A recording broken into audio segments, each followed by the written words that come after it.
Hello everyone, আসসালামু আলাইকুম। কেমন আছেন সবাই? আশা করি ভালো আছেন। আমি ইনশাল্লাহ ভালো আছি।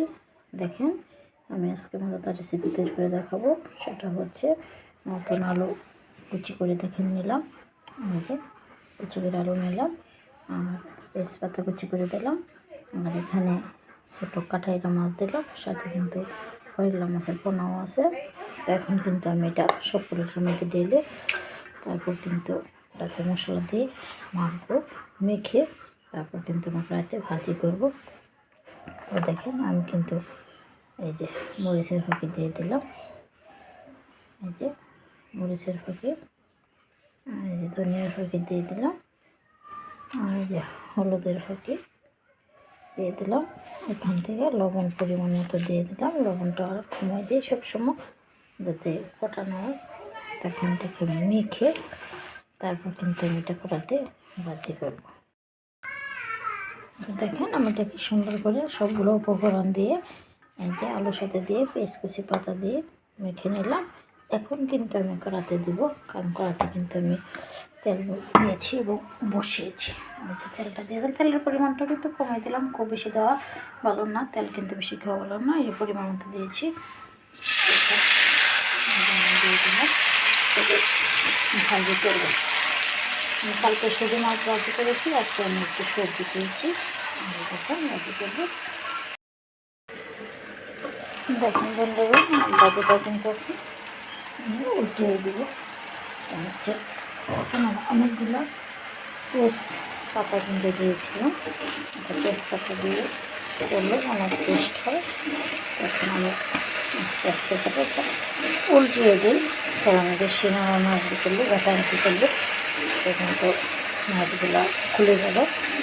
এই যে ছোটো মাছ আলু দিয়ে ভাজি করতেছি, সেটা আস্তে আস্তে নাড়তে হবে, নাহলে কিন্তু খুলে যাবে। নেড়ে দিলাম। দেখেন বন্ধুগণ, শেষ মুহূর্ত। এখন আমি কিন্তু আমার ওইটা কাঁচামরিচের জন্য কোটা দিচ্ছি, দিয়ে দিতে দিয়ে দিলাম। এখন হালকা নিয়ে ভাজিটা কিন্তু হয়ে গেছে।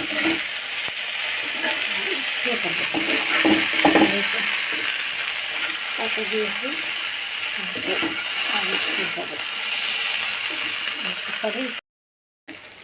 দেখুন বন্ধুগণ, আমার রেসিপিটা কিন্তু হয়ে গেছে। এখন আমি উঠাবো, উঠিয়ে পরিবেশন করবো, করে তারপর কিন্তু বলে দিব কী উপকরণ দিয়েছি এটার মধ্যে। আমার রেসিপি হয়ে গেছে। কিন্তু আমার এটাকে উঠিয়ে এই যে উঠালাম, এই যে এটা কিন্তু এই যে ঢেলে দিলাম। দেখেন, রেসিপিটা কিন্তু দারুণ হয়েছে। দেখেন কি সুন্দর, ওয়াও। আসলে কিন্তু বিষয়টা হচ্ছে, যার বাড়িতে মানে ঝোল কম খাইতে পারে, বেশি ঝোল খায় না, তো তার বাড়িতে কিন্তু এভাবে সবজি দিয়ে মাছ দিয়ে এভাবে ভাজি করে দিবা। ছোটো মাছ দিয়ে কিসকি মাছ, এগুলোর মধ্যে কাটা নাই, বারলা মাছ, তাহলে কিন্তু কিছু বৃদ্ধ মানুষ থাকলেও সে খাইতে পারবে। তো এটা হচ্ছে আমি এই কিসকি মাছ আর বারলা মাছের পোনা একসাথে ধুয়ে তারপর নতুন আলু কুচি করে তেজপাতা কুচি করে একসাথে দিয়ে আমি কিন্তু এটা ভাজি করলাম। এটার সাথে খাটার রস দিয়েছি টেস্টের জন্য, আর শেষ মধ্যে কাঁচামরিচ ধনিয়া পাতা দিয়েছি। দেখেন কাঁচামরিচগুলো কিন্তু সবুজ হয়ে গেছে, কিন্তু এভাবে রান্না করবেন, সবুজ থাকলে কিন্তু গন্ধটাও থাকবে, টেস্টও লাগবে। তো এভাবে আপনারা রান্না করবেন, বেশি বেশি করে রান্না করবেন, বেশি বেশি করে কমেন্ট করবেন এবং আমাকেও জানাবেন কী পরিমাণ টেস্ট হয়েছে। তো সবাইকে ধন্যবাদ, সবাই ভালো থাকবেন, সবাইকে ধন্যবাদ।